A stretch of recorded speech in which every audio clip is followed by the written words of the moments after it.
ಶ್ರೀ ಗುರು ರಾಘವೇಂದ್ರ ಸ್ವಾಮಿ ಜ್ಯೋತಿಷ್ಯ. ಮಂತ್ರಾಲಯದಲ್ಲಿ ತಮ್ಮ ತಪೋಶಕ್ತಿಯಿಂದ ವಾಕ್ಯ ಸಿದ್ಧಿ ಮಂತ್ರಸಿದ್ಧಿ ಪಡೆದಿರುವ ಪಂಡಿತ್ ಶ್ರೀ ಅಪ್ಪಟಾಚಾರ್ಯರು ತಾಂತ್ರಿಕ ಜ್ಯೋತಿಷ್ಯರು.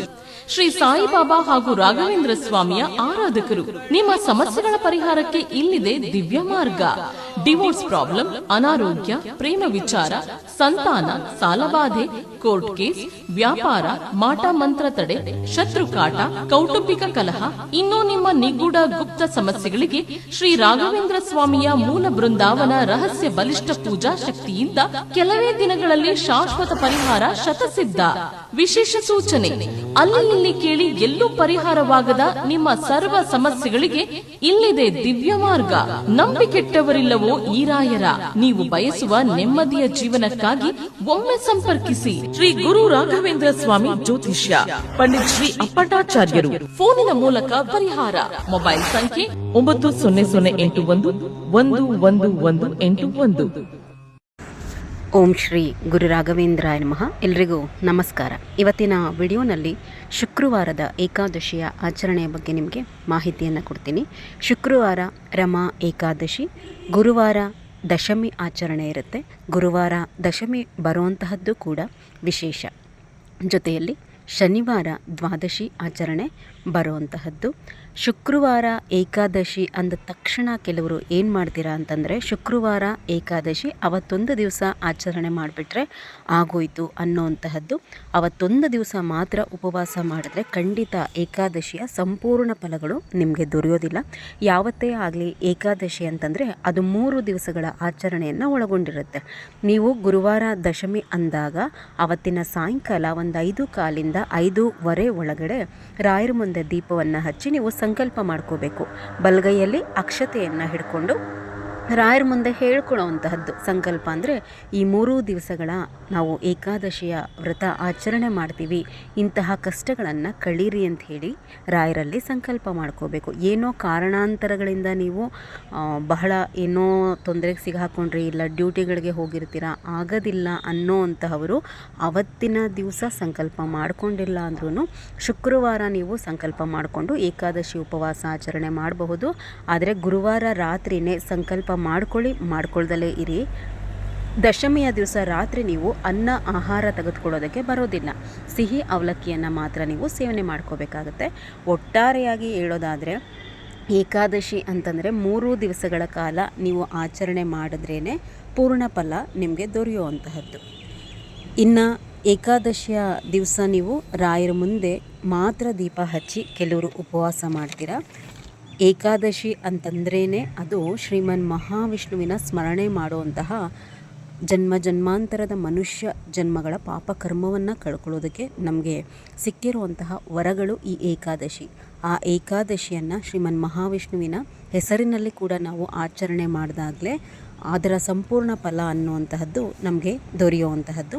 ಹೀಗಾಗಿ ರಾಯರ ಭಕ್ತರು ಏಕಾದಶಿ ಮಾಡುವಾಗ ಕೇವಲ ರಾಯರ ಪೂಜೆ, ರಾಯರ ಸ್ಮರಣೆಯನ್ನು ಮಾತ್ರ ಮಾಡಿ ನೀವು ಏಕಾದಶಿ ಆಚರಣೆ ಮಾಡಿದ್ರೆ ನಿಮಗೆ ಅಷ್ಟು ಶುಭ ಫಲಗಳು ದೊರೆಯೋದಿಲ್ಲ. ರಾಯರ ಮುಂದೆ ದೀಪ ಹಚ್ಚೋದಕ್ಕಿಂತ ಮುಂಚೆ ನಾವು ರಾಯರೇ ಆರಾಧಿಸುವಂತಹ ಶ್ರೀ ವಿಷ್ಣುವನ್ನು ನೆನೆಯಬೇಕು, ಸ್ಮರಿಸಬೇಕು, ಪೂಜಿಸಬೇಕು. ಆಗಲೇ ಎರಡೂ ಫಲಗಳು ಮಿಳಿತವಾಗಿ ಬೇಗ ನಮ್ಮ ಕಷ್ಟ ಕಳೆಯುವಂತಹದ್ದು. ಇನ್ನು ಗುರುವಾರ ಸಾಯಂಕಾಲ ಒಂದು 5:15 5:15 ಒಳಗಡೆ ನೀವೇನು ಮಾಡಬೇಕು, ಸಂಕಲ್ಪ ಮಾಡ್ಕೋಬೇಕು. ರಾಯರ ಮುಂದೆ ಎಣ್ಣೆನಲ್ಲೇ ದೀಪ ಹಚ್ಚಿ ಸಂಕಲ್ಪ ಮಾಡ್ಕೊಳ್ಳಿ, ಈ ರೀತಿ ಉಪವಾಸವನ್ನು ಆಚರಣೆ ಮಾಡ್ತೀವಿ ನಾವು ಅಂತಂದು. ಅವತ್ತಿನ ದಿವಸ ರಾತ್ರಿ ಸಿಹಿ ಅವಲಕ್ಕಿಯನ್ನು ಸೇವನೆ ಮಾಡ್ಕೊಳ್ಳಿ. ಈ ಏಕಾದಶಿ ಬಹಳ ವಿಶೇಷವಾದಂತಹ ಏಕಾದಶಿ ಆಗಿರೋದ್ರಿಂದ ಗಂಡು ಮಕ್ಕಳು ಯಾರೆಲ್ಲ ಆರೋಗ್ಯವಂತರಾಗಿದ್ದೀರಾ, ಆರೋಗ್ಯದಲ್ಲಿ ಯಾವುದೇ ತೊಂದರೆ ಇಲ್ಲ ಅನ್ನುವಂತಹವರು ನೀರನ್ನು ಕುಡಿಯದಲೇ, ಏನನ್ನು ತಿನ್ನದಲೇ ಗಂಡು ಮಕ್ಕಳು ರಾಯರ ಹೆಸರಿನಲ್ಲಿ, ಶ್ರೀ ವಿಷ್ಣುವಿನ ಹೆಸರಿನಲ್ಲಿ ಉಪವಾಸವನ್ನು ಮಾಡಿ. ಆರೋಗ್ಯ ಸರಿಯಿಲ್ಲ ಅನ್ನುವಂತಹವರು ನೀರು, ಹಾಲು, ಹಣ್ಣನ್ನು ಗಂಡು ಮಕ್ಕಳು ಕೂಡ ತಗೋಬಹುದು. ಇನ್ನು ಹೆಣ್ಮಕ್ಳು ಯಾವುದೇ ಕಾರಣಕ್ಕೂ ಎಷ್ಟೇ ಕಷ್ಟ ಇದ್ರೂ ನಿರ್ಜಲ ಉಪವಾಸವನ್ನು ಮಾಡಬೇಡಿ. ಮನೆಯಲ್ಲಿ ತುಂಬ ಕಷ್ಟ ಇದೆ ಅಂತಂದು ನಾವು ನಿರ್ಜಲ ಉಪವಾಸ ಮಾಡಿಬಿಟ್ರೆ ಬೇಗ ನಮಗೆ ರಾಯರು ಒಲಿತಾರೆ, ಕಷ್ಟ ಕಡಿಮೆ ಆಗುತ್ತೆ ಅನ್ನುವಂತಹದ್ದು ಕೆಲವರ ಭಾವನೆ. ಖಂಡಿತ ಅಲ್ಲ. ಹೆಣ್ಮಕ್ಳು ನಿಟ್ಟುಪವಾಸವನ್ನು ಮಾಡಿ ಆ ಉಸಿರು ಮನೆಗೆ ತಾಗಿದ್ರೆ ಮನೆಗೆ ಕಷ್ಟ ಬರುತ್ತೆ. ಹೀಗಾಗಿ ನೀರು ಕುಡಿದಲೆ, ಹಾಲು ಆ ಥರದ್ದೆಲ್ಲ ಏನೂ ತಗೊಳ್ದಲೆ ಹೆಣ್ಮಕ್ಳು ಉಪವಾಸ ಮಾಡಬೇಡಿ. ನೀರು ಕುಡೀರಿ. ಅವಶ್ಯಕತೆ ಇದೆ, ಹಸಿವಾಗ್ತಿದೆ, ತಡಿಲಿಕ್ಕಾಗಲ್ಲ ಅಂದಾಗ ಹಾಲನ್ನು, ಹಣ್ಣನ್ನು ತಗೋಬೋದು ಅಂತಂದು ಅದನ್ನು ಅನಾವಶ್ಯಕವಾಗಿ ಹೊಟ್ಟೆಗೆ ತುಂಬ ಹಾಕೋತಾನೇ ಇರಬಾರ್ದು. ಉಪವಾಸ ಇದ್ದೀವಿ ಅಂತಂದು ಆ ಉಪವಾಸಕ್ಕೆ ಊಟ ಏನು ಮಾಡ್ತೀವಿ ಅದರ ಬದಲಾದಷ್ಟು ಹಣ್ಣುಗಳನ್ನು ತುಂಬಿಕೊಳ್ಬಾರ್ದು. ಅಗತ್ಯ ಇದೆ, ಸುಸ್ತಾಗ್ತಿದೆ ಅಂತಂದಾಗ ಹಾಲು, ಹಣ್ಣನ್ನು ತಗೋಬಹುದು. ಏಕಾದಶಿಯ ದಿವಸ ಸಂಪೂರ್ಣವಾಗಿ ಉಪವಾಸ ಇರಿ. ಕಾಡು ಹರಟೆ ಉಡಿಬೇಡಿ. ಮಧ್ಯಾಹ್ನದೊತ್ತು ನಿದ್ದೆ ಮಾಡಬೇಡಿ. ಏಕಾದಶಿಯ ನಿಮಗೆ ಪೂರ್ಣ ಫಲ ದೊರಿಬೇಕು ಅಂತಂದರೆ ಅವತ್ತಿನ ದಿವಸ ಶ್ರೀಮನ್ ಮಹಾವಿಷ್ಣುವಿಗೆ ಏಕಾದಶಿಗೆ ಸಂಬಂಧಿಸಿದಂತಹ ಕಥೆಗಳನ್ನು ಕೇಳುವಂತಹದ್ದು, ಶ್ರೀಮನ್ ಮಹಾವಿಷ್ಣುವಿನ ಸ್ತೋತ್ರ ಕೇಳುವಂತಹದ್ದು, ಅವರ ಮಹಿಮೆಯನ್ನು ಸಾರುವಂತಹ ಹಲವಾರು ಕಥೆಗಳಿದೆ. ಅಂತಹ ಕಥೆಗಳನ್ನು ಕೇಳೋದ್ರ ಮೂಲಕ ಅವತ್ತಿನ ದಿವಸವನ್ನು ಕಳೆದಾಗ ಬಹಳ ಬೇಗ ನೀವೇನು ಸಂಕಲ್ಪ ಮಾಡ್ಕೊಂಡಿರ್ತೀರಲ್ಲ ಬಹಳ ಬೇಗ ಸಿದ್ಧಿಸುತ್ತೆ. ಉಪವಾಸ ಇದ್ದು ವೃತ ಕಾಲಹರಣವನ್ನು ನಾವು ಮಾಡಬಾರ್ದು. ಇನ್ನು ಶುಕ್ರವಾರ ಏಕಾದಶಿ ನಿಮ್ಮ ಪೂಜೆಗೆ ಶುಭ ಸಮಯ ಅಂತ ಹೇಳಿ ನೋಡೋದಾದರೆ ಬೆಳಗ್ಗಿನ ಜಾವ 5:40ರಿಂದ 6:15 ತನಕನೂ ಕೂಡ ಚೆನ್ನಾಗಿದೆ. ಈ ಸಮಯದಲ್ಲಿ ನೀವು ದೀಪವನ್ನು ಹಚ್ಕೊಂಡು ವಿಷ್ಣು ಸಹಸ್ರನಾಮವನ್ನು ಅವತ್ತಿನ ದಿವಸ ಸಂಪೂರ್ಣವಾಗಿ ಪಾರಾಯಣ ಮಾಡಿ.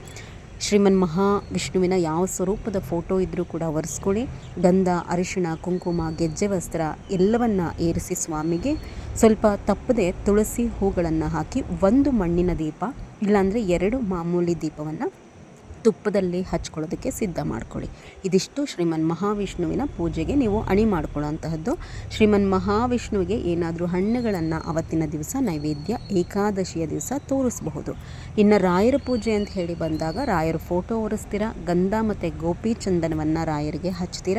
ನೀವು ಕೂಡ ಹಚ್ಕೊಳ್ಳಿ ಗೋಪಿ ಚಂದನವನ್ನು. ಅವತ್ತಿನ ದಿವಸ ಹಣೆಯಲ್ಲಿ ಪೂರ್ತಿ ಗೋಪಿ ಚಂದನ ಇರಬೇಕು ಸಂಜೆವರೆಗೂ ಕೂಡ. ನೀವು ಮತ್ತೆ ಮುಖ ತೊಳೆದು ರಾಯರಿಗೆ ದೀಪ ಹಚ್ಚೋ ತನಕ ಹಣೆಯಲ್ಲಿ ಗೋಪಿ ಚಂದನವನ್ನು ಉಳಿಸ್ಕೊಳ್ಳಿ. ದೇವರ ಸ್ತೋತ್ರಗಳನ್ನು ಕೇಳಿ ಬಹಳ ಒಳ್ಳೆಯದಾಗತ್ತೆ. ಇನ್ನು ರಾಯರಿಗೆ ಗಂಧ ಹಚ್ಚಿ ತುಳಸಿಯನ್ನು ಮಾತ್ರ ಏರಿಸಿ ಅವತ್ತಿನ ದಿವಸ ಯಾವ ಹೂಗಳು ಹಾಕೋದಕ್ಕೆ ಬರೋದಿಲ್ಲ. ನೈವೇದ್ಯವನ್ನು ಕೂಡ ಸಮರ್ಪಣೆ ಮಾಡೋದಕ್ಕೆ ರಾಯರಿಗೆ ಅವತ್ತು ಬರೋದಿಲ್ಲ. 2 ದೀಪಗಳನ್ನು ರಾಯರಿಗೆ ತುಪ್ಪದಲ್ಲಿ ಹಚ್ಕೊಳ್ಳಿ. ಈ ದೀಪ ಹಚ್ಚಿದ ತಕ್ಷಣ ನಾನು ಹೇಳಿರುವಂತಹ ಶುಭ ಸಮಯದಲ್ಲಿ ವಿಷ್ಣುವಿನ ಸಹಸ್ರನಾಮವನ್ನು ಓದಿ, ಜೊತೆಯಲ್ಲಿ ಈ ಏಕಾದಶಿಗೆ ಸಂಬಂಧಿಸಿದಂತಹ ಕಥೆಯನ್ನು ಪುಸ್ತಕ ಇದ್ದರೆ ಓದಿ, ಇಲ್ಲ ಅಂತಂದರೆ ಕೇಳಿ, ಬಹಳ ಒಳ್ಳೆಯದು. ಏಕಾದಶಿಗೆ ಸಂಬಂಧಿಸಿದಂತೆ ಆಯಾ ಕಥೆಗಳಿರುತ್ತೆ. ಆ ಕಥೆಗಳನ್ನು ಕೇಳೋದು ಬಹಳ ಪುಣ್ಯವನ್ನು ನಮಗೆ ತಂದುಕೊಡುತ್ತೆ. ಇನ್ನು ರಾಯರ ಸ್ತೋತ್ರ ಅಂತ ಹೇಳಿ ಬಂದಾಗ ರಾಯರ ಅಷ್ಟೋತ್ತರ, ರಾಯರ ಅಕ್ಷರಮಾಲಿಕಾ ಸ್ತೋತ್ರವನ್ನು ಮಾತ್ರ ಪಾರಾಯಣ ಮಾಡಿ. ಗಾಯತ್ರಿ ಮಂತ್ರವನ್ನು ಏಕಾದಶಿಯ ದಿವಸ ಹೇಳ್ಕೋಬೇಡಿ. ದೀಪ ಹಚ್ಚುತ್ತಿದ್ದಂಗೆ ಊದ್ಗಡ್ಡಿ ಬೆಳಗ್ಬಿಟ್ಟು ಅಂದರೆ ಧೂಪ ತೋರಿಸ್ಬಿಟ್ಟು ಸ್ತೋತ್ರಗಳನ್ನು ಹೇಳ್ಕೋಬೇಕು.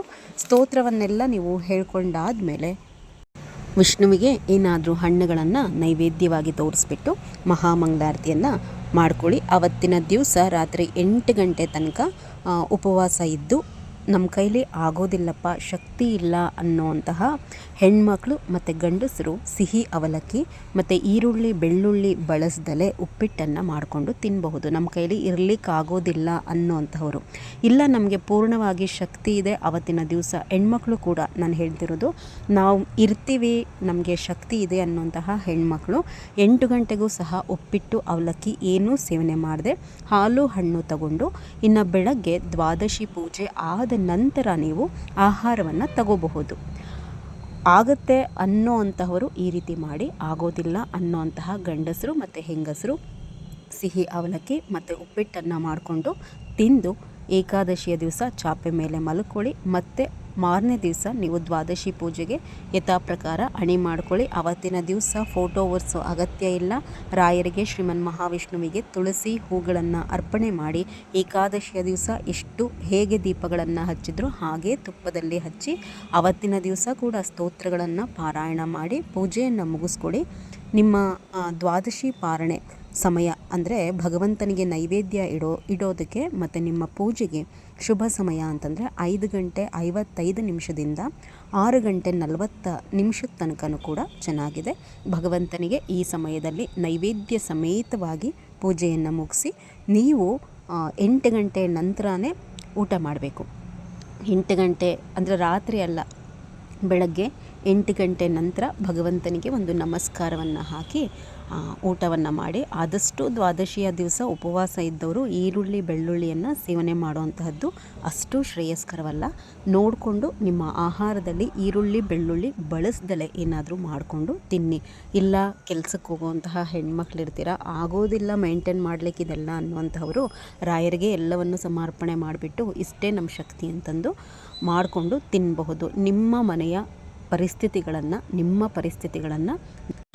ನೋಡಿಕೊಂಡು ಮಿಕ್ಕಿದ್ದೆಲ್ಲವನ್ನು ಸಹ ರಾಯರ ಪಾದಕ್ಕೆ ಸಮರ್ಪಣೆಯನ್ನು ಮಾಡಿಬಿಡಿ. ಏಕೆಂದರೆ ಯಾವುದನ್ನೇ ದೊಡ್ಡದು ಮಾಡಿಕೊಂಡು ಕೊರಗೋದಕ್ಕೆ ಹೋಗಬೇಡಿ. ಭಕ್ತಿ ಮುಖ್ಯ ಆಗುತ್ತೆ. ರಾಯರೆಲ್ಲರಿಗೂ ಸಹ ಒಳ್ಳೇದು ಮಾಡಲಿ. ನಮಸ್ಕಾರ.